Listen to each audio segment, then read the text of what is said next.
एक दिन अल्लाह के प्यारे नबी मोहम्मद सल्लल्लाहु अलैहि वसल्लम ने देखा कि एक बुजुर्ग महिला अपने घर के दरवाजे के सामने बैठी हुई है। उनके सामने कुछ सामान रखा हुआ था। चेहरे पर गहरी चिंता की लकीरें साफ नजर आ रही थीं। वो बार बार इधर उधर देख रही थीं, जैसे कहीं जाने की तैयारी कर रही हूँ। उसी दौरान जब अल्लाह के रसूल सल्लल्लाहु अलैहि वसल्लम ने लोगों को यह बताना शुरू किया कि अल्लाह के सिवा कोई माबूद नहीं और मैं मोहम्मद अल्लाह का रसूल हूँ, तब मक्का के काफिरों ने उनके खिलाफ दुश्मनी शुरू कर दी। कोई कहता कि वो जादूगर है, नऊजुबिल्लाह। कोई कहता कि वो एक शायर है जो मीठी बातों से लोगों को अपने रास्ते पर चला लेते हैं। मगर दुनिया के सबसे सब्र करने वाले रहमतों के पैगंबर मोहम्मद सल्लल्लाहु अलैहि वसल्लम ने हर तकलीफ को खामोशी से सहा। एक पल के लिए भी अल्लाह के रास्ते पर बुलाने का काम नहीं छोड़ा। उनका ईमान, उनका हौसला पहाड़ से भी ज्यादा मजबूत था। कितने महान थे वो।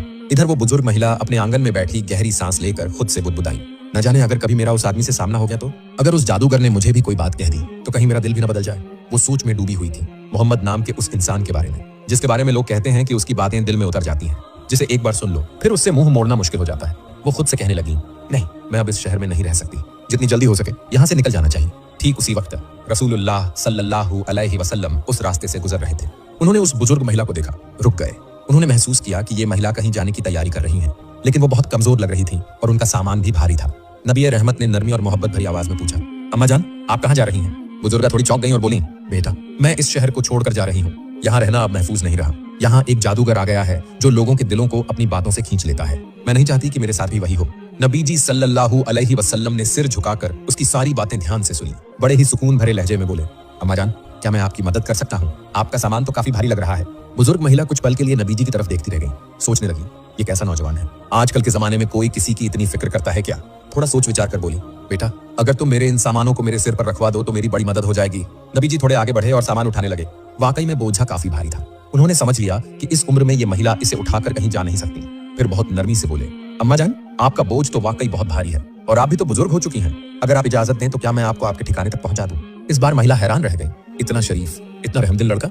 वो एक पल को चुप रह गई, फिर गहरे शुक्र के साथ बोली, बेटा, इससे बढ़कर और क्या मेहरबानी हो सकती है? तब अल्लाह के रसूल सल्लल्लाहु अलैहि वसल्लम ने वो बोझ अपने कंधे पर उठा लिया और धीरे धीरे उस महिला के साथ चलने लगे। महिला थकी हुई थी, हाँफ रही थी, लेकिन बातों का सिलसिला बंद नहीं हुआ। चलते चलते उन्होंने नबी जी की तरफ देखा और बोली, बेटा, मैं तुझे एक बात बताती हूँ। अगर तू समझदार है तो इस शहर को छोड़कर चला जा। यहाँ एक बहुत खतरनाक जादूगर आ गया है। उसका नाम है मोहम्मद। वो खुद को नबी कहता है। हमारे पुरखों के पूज्य देवताओं के बारे में झूठ बोलकर लोगों को गुमराह करता है। नबी जी खामोशी से चलते रहे, कोई जवाब नहीं दिया। महिला ने थोड़ी देर सांस ली, फिर दोबारा बोली, उसकी बातों में ऐसा जादू है कि जो एक बार सुन ले वो उसी का होकर रह जाता है। उसकी बातों से लोग इतने मुतासिर हो जाते हैं कि फिर उसे ही मानने लगते हैं। न जाने कितने लोग उसके जाल में फंस चुके हैं। उन्होंने अफसोस भरे अंदाज में सिर हिलाया, जैसे कोई बहुत बड़ा खतरा बयान कर रही हो। नबी जी फिर भी चुपचाप उसकी बात सुनते रहे, जैसे कुछ सुना ही नहीं। महिला अब थोड़ा संजीदा होकर बोली, बेटा, मैंने सारी जिंदगी अपने देवताओं की पूजा की है।